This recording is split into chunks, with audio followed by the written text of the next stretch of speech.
처음엔 그저 운동이 하고 싶었을 뿐이었습니다. 하지만 그녀를 본 순간 내 인생은 흔들리기 시작했죠. 눈앞에 선 그녀는 마치 영화 속 주인공 같았고, 그날 이후로 나는 매일 밤 미쳐갔습니다. 59세, 이름은 강진우. 대구에 사는 평범한 남자입니다. 조용히 살아온 편입니다. 아내와 결혼한 지도 어느덧 31년. 아이들은 장성에서 다 출가했고, 나는 이제 아내와 단둘이 남은 생활에 익숙해졌습니다. 단 문제는 2년째 부부관계가 없다는 거였습니다. 아내는 어느 날부터인가 내 손길을 피했고, 나는 차마 이유를 묻지 못한 채 매일 혼자 방에서 조용히 해결하는 삶을 살았죠. 자존심이 무너졌고 남자로서의 자신감도 잃어갔습니다. 그러던 중 지인의 권유로 러닝 동호회에 가입했습니다. 처음엔 그저 땀이나 좀 흘려볼까 했던 건데 3달쯤 지난 어느 날 그녀가 나타났습니다. 이수정, 48세, 168cm에 45kg, 쏙 들어간 허리와 긴 다리, 검게 정돈된 단발머리. 처음 보는 순간 심장이 이상하게 뛰기 시작했죠. 진우님, 혹시 여긴 처음 오셨어요? 아니요, 몇 번 나왔어요. 수정씨는 오늘 처음이신가 봐요. 그녀는 웃으며 고개를 끄덕였고 그 미소 하나에 나는 무너졌습니다. 몇 번의 훈련을 함께하고 동호회 끝나고 함께 맥주 한잔하면서 우린 자연스레 가까워졌습니다. 진우 오빠, 나 오늘 그냥 가기 싫어요. 그녀의 말에 난 망설임 없이 고개를 끄덕였고 그날 밤 우린 같은 침대에 누웠습니다. 처음엔 욕망이었을지 모릅니다. 하지만 그녀가 내게 오빠랑 있으면 나 살아있는 것 같아요. 이 한마디에 난 완전히 빠져버렸죠. 그녀는 따로 직업이 없었습니다. 이혼 후 경제적으로 많이 힘들었다고 했고 나는 그저 도와주고 싶은 마음에 비상금 통장을 만들었습니다. 나는 대구 시내에 건물을 하나 갖고 있습니다. 월세 수입만 매달 5천만 원. 아내는 모르는 돈의 흐름 속에서 수정이에게 매달 500만 원씩을 건넸습니다. 그게 1년, 2년으로 이어졌죠. 그녀는 고맙다며 매번 내 손을 잡았고 나는 내 존재 가치를 인정받는 기분에 더 깊이 빠져들었습니다. 하지만 늘 불안했습니다. 언제 들킬지 모른다는 공포, 아내의 의심스러운 눈빛, 그래서 더욱 철저히 숨겼습니다. 하지만 운명은 항상 가장 잔혹한 순간에 모든 걸 드러내는 법이죠. 그날도 평소처럼 도심 한복판의 커피숍에서 수정을 만나고 있었습니다. 진우 오빠, 이거 마셔봐요. 완전 맛있어요. 그 순간 등 뒤에서 들려온 목소리. 진우씨. 돌아보니 거기 아내가 서 있었습니다. 그녀의 손엔 커피잔 2개, 눈은 수정이와 나를 번갈아 보며 얼어붙은 듯 굳어 있었습니다. 나는 숨이 멎는 줄 알았습니다. 수정이도 하얗게 질려 있었습니다. 하지만 더 놀라운 건 아내의 다음 말이었습니다. 수정이, 너 맞지? 두 여자의 시선이 마주쳤고 이내 동시에 터져나온 어떻게 여기서? 알고 보니 수정과 내 아내는 고등학교 시절 단짝 친구였습니다. 20년 넘게 연락이 끊겼던 두 사람은 이 기막힌 순간에 재회한 겁니다. 그리고 예상 못한 이야기는 여기서부터 시작됩니다. 구독과 좋아요, 그리고 여러분의 의견을 댓글로 남겨주시면 큰 힘이 됩니다. 정말 인생이 이렇게 전개될 줄은 몰랐습니다. 그날 이후 난 아내의 눈치를 보며 수정에게 전화를 걸지도 만나지도 못했죠. 하지만 놀랍게도 먼저 연락이 온 쪽은 아내였습니다. 진우씨, 오늘 저녁에 시간 좀 내줄래요? 식탁에 마주 앉은 아내는 낯선 표정으로 나를 바라봤습니다. 수정이랑 어떻게 알게 된 거야? 나는 숨을 고르고 천천히 진실을 털어놨습니다. 런닝 동호회에서 우연히 만났고 조금씩 가까워졌다고. 그녀가 힘들어 보여서 조금 도와주고 싶었다고. 아내는 잠시 침묵하더니 작은 한숨을 내쉬며 말했습니다. 나 알고 있었어. 요즘 당신이 너무 조용해서 오히려 수상했거든. 나는 말문이 막혔습니다. 그런데 그 다음 말이 더 충격이었죠. 나도 만나는 사람 있어. 심장이 철렁 내려앉는 기분이었습니다. 뭐라고? 1년 넘었어. 나도 누군가가 필요했어. 그 순간 머리가 멍해졌습니다. 분노도 슬픔도 아닌 이상한 해방감 같은 게 몰려왔죠. 아, 나만 죄인이 아니었구나. 그런데 그 다음 말은 상상도 못한 전개였습니다. 수정이랑 계속 만나고 싶어? 나는 얼떨결에 고개를 끄덕였습니다. 그럼 같이 살아. 우리 셋이. 3명이 함께? 처음엔 농담인 줄 알았습니다. 하지만 아내는 진지했습니다. 난 네가 나 몰래 만나는 게 더 싫었어. 그럴 바엔 다 알고 같이 사는 게 편해. 나는 말이 나오질 않았습니다. 그날 밤 수정이와도 긴 대화를 나눴죠. 수정이는 미안하다며 눈물 지었고 아내와의 과거를 털어놨습니다. 고등학교 땐 나랑 내 아내 붙어 다녔어. 근데 대학 가면서 멀어졌지. 그때 연락 끊긴 이후로 처음 본 거야. 우린 모두 잠을 이루지 못한 채 하루를 넘겼습니다. 그리고 결국 다음 주말부터 우리 셋은 한 집에 살기 시작했습니다. 처음엔 너무 어색했습니다. 거실에서는 수정이와 웃다가 방으로 들어가면 아내와 마주쳤고 식탁에서 셋이 마주 앉는 것도 서로 눈치를 보며 말수가 줄었습니다. 하지만 시간이 흘렀습니다. 이상하게도 모든 게 자연스러워졌습니다. 아내는 평일에는 자신의 남자친구와 시간을 보내고 주말엔 집에 들어와 조용히 독서하거나 요리를 했고 나는 평일엔 수정이와 시간을 보내다 주말이면 셋이 함께 식사하고 산책도 했습니다. 진우 씨, 우리 이렇게 사는 거 남들에겐 말 못하겠지만 나는 솔직히 편해. 아내의 말에 나도 고개를 끄덕였습니다. 모두가 각자의 결핍을 채우며 이상한 평화를 유지하고 있었습니다. 수정이는 여전히 직업이 없었지만 내가 매달 주는 500만 원으로 생활도 가능했고 가끔은 내 건물 관리도 도왔습니다. 아내도 그 사실을 알고 있었지만 한마디도 뭐라 하지 않았습니다. 서로 더 이상 숨기지 않는 관계. 불편하지만 솔직한 공존. 이해할 수 없는 구도지만 우린 그렇게 6개월, 1년, 그리고 2년을 함께 살아갔습니다. 사람들은 이해하지 못하겠지만 내겐 이것이 인생에서 가장 평화로운 시간이었습니다. 마음속 갈등은 물론 있었죠. 이게 과연 옳은 걸까? 나는 나쁜 사람일까?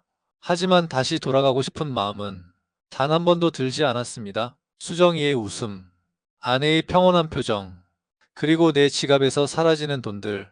어쩌면 이게 내가 나이 들어서 처음으로 스스로 선택한 삶이었는지도 모릅니다. 그날 이후 난 더 이상 자위하지 않습니다. 그리고 밤마다 두 여자의 숨소리를 들으며 잠들곤 하죠. 이상한 가족, 하지만 그 누구보다 솔직한 가족. 이 이야기는 이제 또 다른 국면으로 접어들 준비가 되어 있었습니다. 그날 밤 수정이는 내게 물었습니다. 오빠 진짜 괜찮아? 우리 이렇게 살아도? 나는 침대에 누운 채 천장을 바라보며 대답했죠. 누가 뭐라든 나는 지금이 제일 편해. 그녀는 이불을 끌어안고 내 가슴에 얼굴을 묻었습니다. 나 이대로 오래가면 좋겠어. 그녀의 속삭임에 나도 모르게 손을 꼭 쥐었습니다. 이 관계는 분명 비정상이었습니다. 아내와 불륜녀가 한 집에 살고 서로 애인이 있는 상태에서 미소 지으며 밥을 먹는다는 건 세상의 기준에선 이해할 수 없는 일일 겁니다. 하지만 우리 셋은 그 누구보다 솔직했고 서로에게 거짓이 없었습니다. 아침이면 아내는 부드러운 커피를 내려주었고 수정이는 내 넥타이를 매주었습니다. 각자의 역할이 명확했고 그 덕분에 오히려 부딪힘은 없었습니다. 수정이는 점점 살이 올라 이젠 48kg가 되었고 더 아름다워졌습니다. 자신감이 붙은 그녀는 내 건물 지하층에 작은 샵을 차리고 싶다고 했습니다. 나는 말없이 고개를 끄덕였고 500만 원을 주던 비상금 통장에서 추가로 1000만 원을 꺼내 주었습니다. 이건 너의 시작이야. 그녀는 눈시울을 붉히며 내 손을 잡았습니다. 나 오빠한테 정말 고마워. 한편 아내도 조금씩 변화했습니다. 한동안 멀어졌던 딸과 다시 연락을 시작했고 애인과의 관계도 안정적인 듯 보였습니다. 진우 씨, 우리 이렇게 살면서 서로 숨기지 않으니까 오히려 나은 것 같지 않아? 그녀의 말에 나는 웃으며 고개를 끄덕였죠. 그래. 아무것도 감추지 않는 게 이제야 진짜 가족 같은 느낌이야. 하루는 수정이가 아내와 단둘이 마트에 다녀왔습니다. 그날 저녁 두 여자가 웃으며 요리를 하는 걸 보며 난 이상하게 뭉클한 기분이 들었습니다. 이렇게 살아도 괜찮은 걸까? 어쩌면 사회의 기준이 아닌 우리만의 방식으로 행복을 찾아가는 길일지도 모릅니다. 나는 매일 수정이와 함께 잠을 자고 아내는 주말이면 자신의 남자친구와 여행을 떠났습니다. 그녀는 여행지에서 엽서를 보내기도 했죠. 진우 씨, 우리 집 냉장고에 음식 좀 넣어놔줘요. 그 문장에서 어떤 원망도 미움도 느껴지지 않았습니다. 그러던 어느 날 수정이가 내게 물었습니다. 오빠, 우리 진짜 부부처럼 지낼 수 있을까? 나는 대답 대신 조용히 그녀의 손을 잡았습니다. 법적으론 아내가 있지만 내 마음은 이미 그녀에게 가 있었고 아내도 그 사실을 받아들이고 있었죠.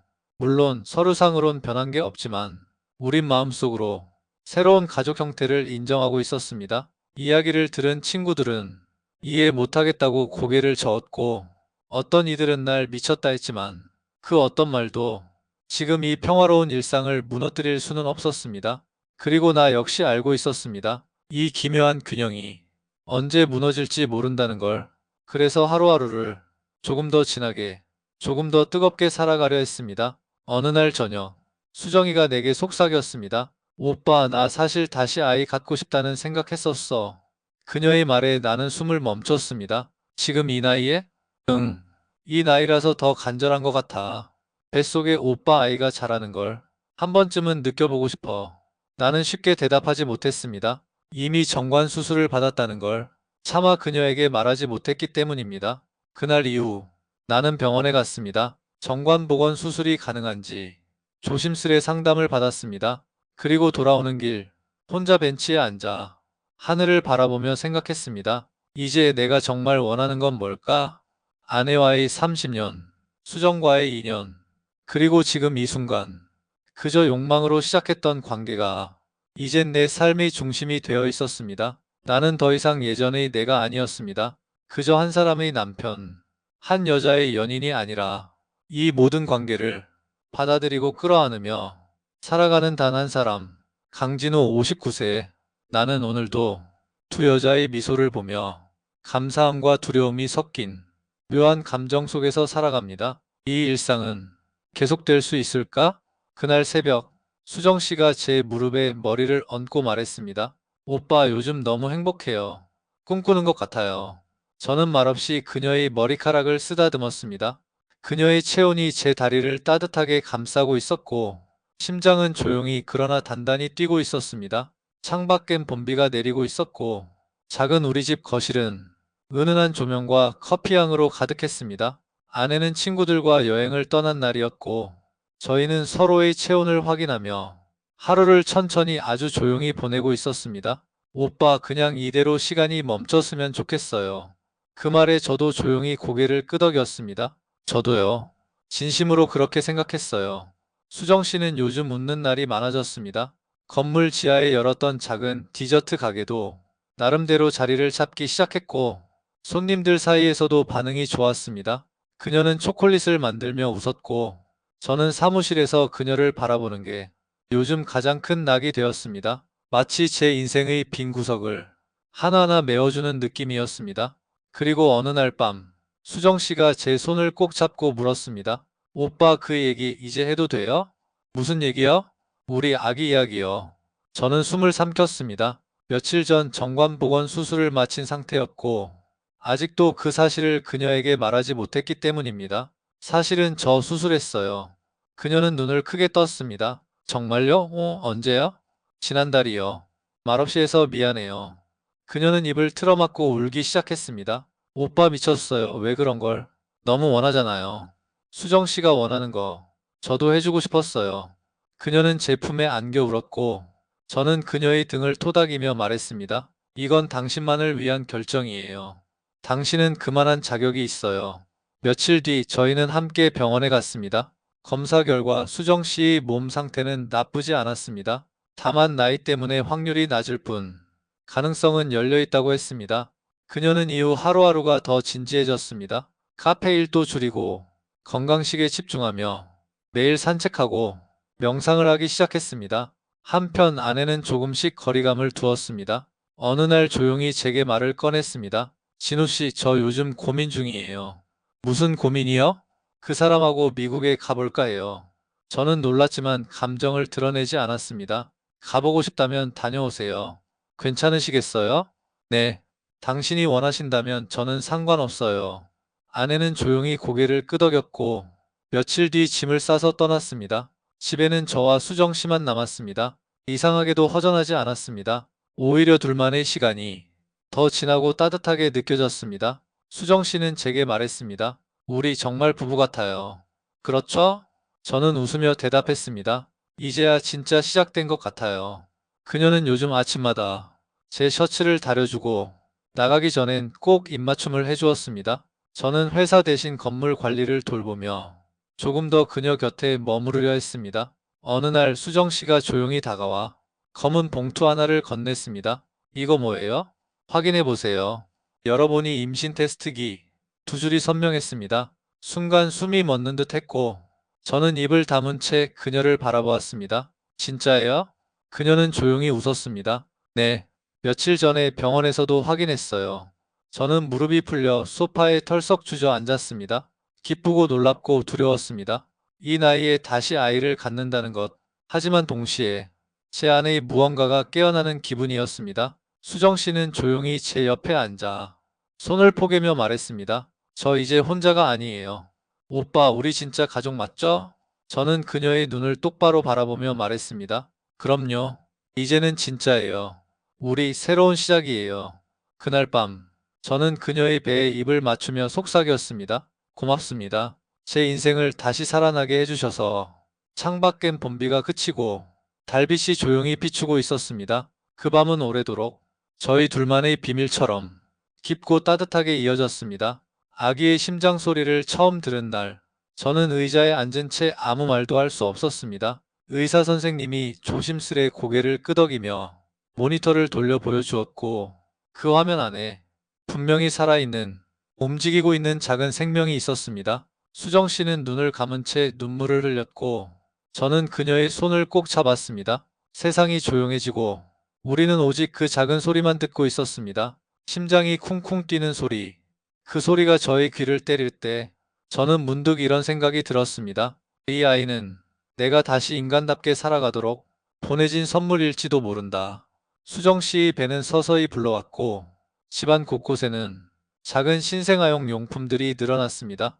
기저귀, 턱받이, 손싸개, 그리고 아기 전용 욕조까지.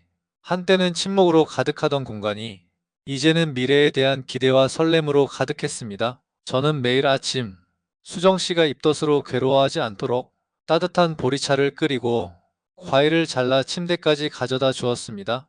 그리고 그녀가 잠든 틈을 타 거실에 나와 아기 침대의 매트를 한 번 더 눌러보곤 했습니다. 모든 게 낯설고 처음이었습니다. 하지만 그 처음이 참 따뜻했습니다. 어느 날 아내에게서 연락이 왔습니다. 미국에서 조용히 정착했다는 소식과 함께 사진 한 장이 도착했습니다. 햇살 아래 벤치에 앉아있는 아내와 어떤 중년 남성의 다정한 모습. 그 사진을 본 순간 제가 그녀를 얼마나 놓았는지를 비로소 실감했습니다. 진우씨, 저도 잘 지내고 있어요. 이젠 서로 행복하게 살아요. 그 문자 메시지를 천천히 읽은 뒤 저는 조용히 수정씨에게 말했습니다. 당신 덕분에 이제 진짜 정리됐어요. 그녀는 미소 지으며 제 손을 감싸 주었습니다. 그 손이 따뜻해서 저는 괜히 눈시울이 붉어졌습니다. 아이의 태동이 시작되었을 땐 정말 신기한 경험이었습니다. 처음엔 살짝, 그러다 점점 더 강하게 수정 씨의 배가 튀는 것을 볼 때마다 저는 손을 얹고 조용히 웃었습니다. 그녀는 그런 저를 보며 항상 이렇게 말했습니다. 이 아이는 오빠를 보고 웃는 것 같아요. 어느덧 출산 예정일이 다가왔습니다. 집에는 아기 맞이 준비가 모두 끝났고 수정 씨는 손수, 작은 옷들을 하나하나 정리했습니다. 이 조그마한 옷이 곧 아이에게 입혀질 거라고 생각하니 가슴이 두근거려요. 저는 말없이 고개를 끄덕였습니다. 말로 표현할 수 없는 감정이 목까지 차올랐기 때문입니다. 출산 당일, 저는 병원 분만실 앞에서 두 손을 모은 채 앉아 있었습니다. 기도도 잡생각도 들지 않았고 그저 무사히 건강히 나오기만을 바랐습니다. 그리고 아이의 울음소리가 들려왔습니다. 그 찢어질 듯한 작은 소리에 저는 벌떡 일어나 눈가를 닦았습니다. 축하드립니다. 건강한 남자아이입니다. 간호사의 말에 제 다리는 풀렸고 눈물은 멈출 줄 몰랐습니다. 처음 아이를 안았을 때 그 무게는 아주 작고 가벼웠지만 제 인생 전체를 껴안는 느낌이었습니다. 작은 손가락이 제 손을 움켜쥐고 작은 눈이 가늘게 떠졌을 때 저는 속으로 약속했습니다. 절대 놓지 않겠다. 너를 위해서라면 뭐든지 하겠다. 수정 씨는 병상에서 조용히 미소를 짓고 있었습니다. 피곤해 보였지만 그 눈빛은 고요하고 아름다웠습니다. 정말 고생 많았어요. 당신 덕분에 이 아이가 세상에 왔어요. 그녀는 제 손을 꼭 잡으며 작게 말했습니다. 이제 우리 진짜 가족이에요. 퇴원 후 저희는 새 식구가 되어 집에 돌아왔습니다. 아이의 울음소리가 거실을 채웠고 밤낮이 따로 없는 생활이 시작됐습니다. 하지만 저는 단 한 번도 힘들다는 생각을 하지 않았습니다. 매일 새벽 첫 병을 데우고 기저귀를 갈고 아기를 품에 안고 달래며 이것이 제 인생에서 가장 소중한 시간임을 느꼈습니다. 수정 씨는 아이를 안고 조용히 말했습니다. 당신이 없었다면 저 이렇게까지 살아갈 수 없었을 거예요. 저도 마찬가지예요. 당신이 아니었다면 이렇게 다시 숨 쉬지 못했을 거예요. 창밖에는 봄이 완연히 피어 있었고 우리 셋은 조용히 하루하루를 살아가고 있었습니다. 사람들은 이런 삶을 이해하지 못할 겁니다. 아내와의 무언의 이별, 불륜에서 시작된 관계, 늦은 나이에 출산과 재혼. 하지만 저는 확신합니다. 지금 이 순간이 제 인생에서 가장 살아있는 시간이라는 것을요. 저는 다시 사랑했고, 다시 부모가 되었고, 다시 가족이 되었습니다. 이것이 제가 찾은 마지막 기회이자 가장 큰 축복입니다. 여러분, 사랑은 때로 아주 엉뚱한 모습으로 인생에 찾아옵니다. 하지만 마음이 움직이는 순간, 그것은 반드시 받아들여야 할 운명입니다. 지금 당신이 사랑하는 그 감정이 진짜라면 절대로 놓치지 마세요. 지금까지 긴 이야기 들어주셔서 감사합니다. 좋아요와 구독, 댓글로 여러분의 생각도 들려주세요. 당신의 이야기도 분명 누군가의 심장을 뛰게 만들 테니까요.